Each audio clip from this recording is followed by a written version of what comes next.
This is the day that the Lord has made. Let us rejoice and be glad and live today. Busted! When you are caught unexpectedly with your hand in the cookie jar, there isn't much that you can do except to keep your mouth shut and be quiet. There's no time to concoct a story or to come up with an excuse.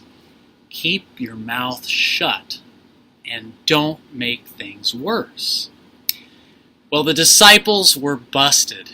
They'd been traveling with Jesus from Galilee to Capernaum, and a few of the guys were having a private conversation in the back of the caravan that they had not intended Jesus to hear. But like a mother driving her kids around in the minivan, Jesus heard it all, every word. And instead of ignoring it and pretending that he didn't actually hear it, as parents often do, Jesus decides to call out these disciples. What were you arguing about on the way? Uh-oh. The disciples, they just freeze. They know that they shouldn't have said anything because Jesus probably wouldn't approve of their topic of conversation. Like the kids in the back of the car, these disciples have been arguing, probably in a playful manner, but still going back and forth as to who is the greatest of Jesus' followers. They each are stating their own cases for who ranks number one in the sight of their master. Who is Jesus' BFF, so to speak? Jesus hears what these guys are talking about, and it probably makes him just kind of shake his head a little bit. With everything that they have done, everything that they have seen, the miracles, the healings, the people that they have encountered, these disciples are still thinking about themselves. They haven't learned what this way of Christ is all about. They just don't understand that the Messiah is here not just to change humanity's status of brokenness and sinfulness, but that he has also come to show people how to live an abundant life of greatness. And it is this definition of greatness where things start to break down. You want to be great? You want to impress Jesus? Then heed the words that Jesus has for his disciples. Whoever wants to be first must be last of all and servant of all. If you really want to be great, then you have to change your attitude. You have to shift your focus off of yourself and onto others. That's the way that Jesus lived.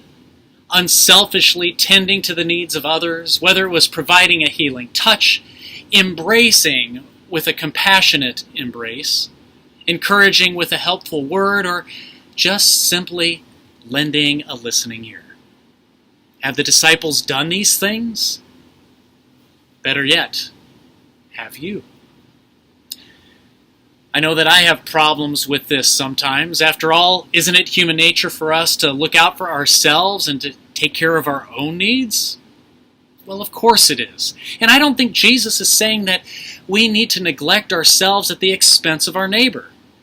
I do believe that he's saying that as Christian believers, it is our duty to look after other people.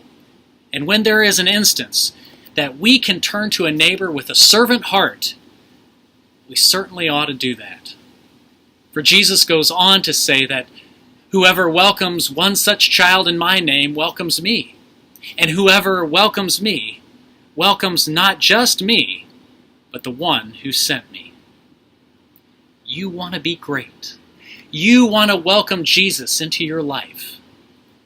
Then act like it.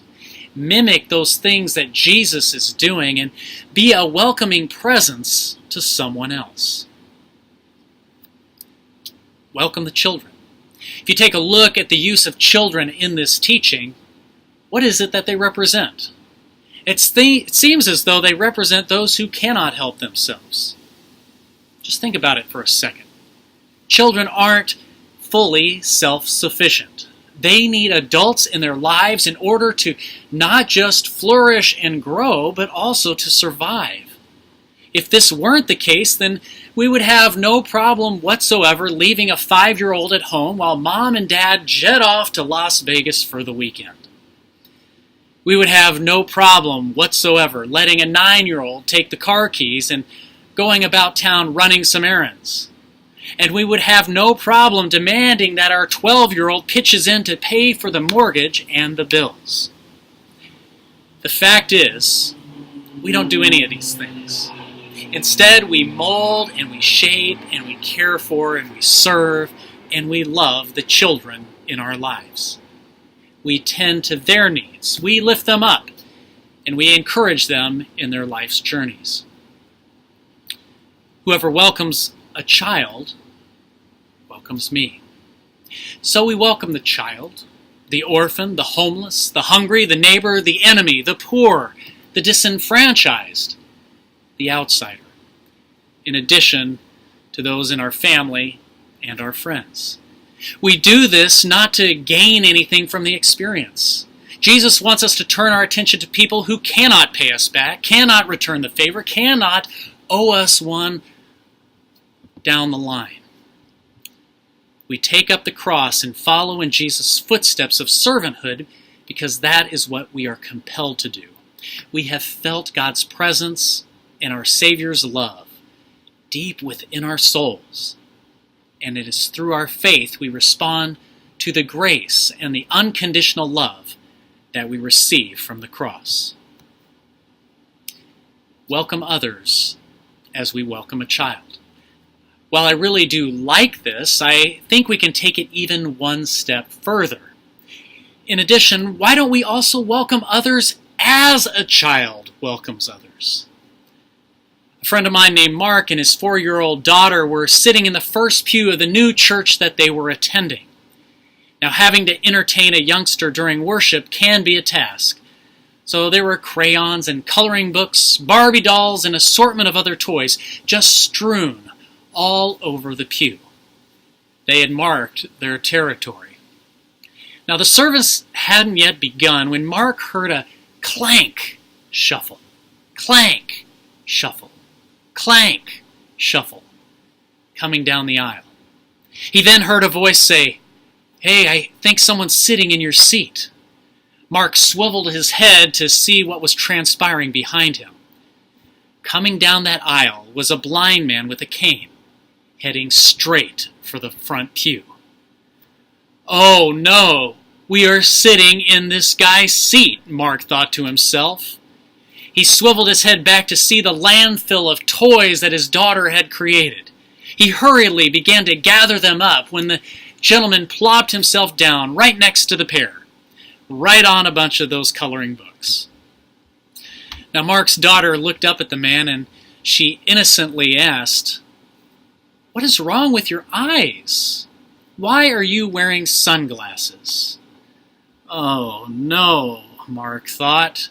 "Don't ask him that." But what ensued was a pleasant conversation about how the man used to be able to see, but he lost his eyesight due to diabetes. The conversation continued after church, and a new friend had been made. Children have such a trusting innocence, and if we are to reach out and to welcome others, we have to get over our own insecurities, to go out on that ledge, and to take a chance. Extend ourselves out of our own comfort zone, just as a child welcomes a blind man to church. Welcome children. Welcome the blind. Welcome outcasts. Welcome the homeless. Welcome the unemployed. Welcome the poor. Welcome the stranger. Who is it that you will welcome?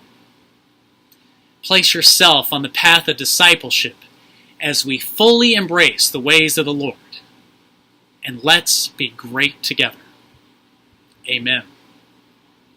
Remember as you go about your day that yesterday is gone, tomorrow does not yet belong to you. So why not live today, knowing that you never walk alone? See y'all next week. Later.